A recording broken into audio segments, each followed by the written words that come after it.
Update po tayo sa kaso ng babaeng natagpuang patay sa loob ng sinunog na kotse sa Peñaranda, Nueva Ecija. May ulat on the spot si Bam Alegre. Bam!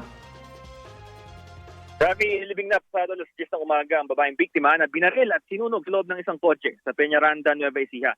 Aabot sa 50 katao ang dumalo sa kanyang libing sa pangunguna ng kanyang mga kaanak. May mga taga-barangay na umalalay sa libing.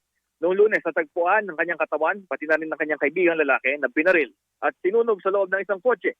Nahuli na ng pulisya ang primary suspect sa Isabela.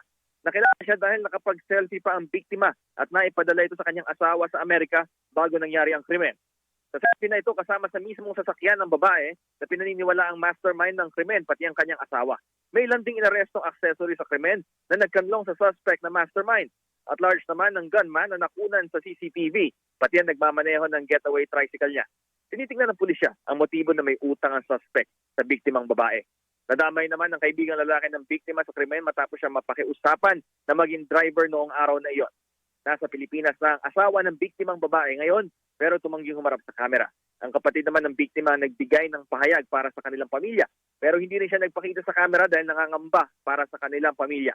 Aniya, noong Lunes ng umaga, nagpaalam ang kanyang kapatid na may meet-up sa kaibigan niyang babae na suspect sa krimen para sa pagbebenta ng isang property.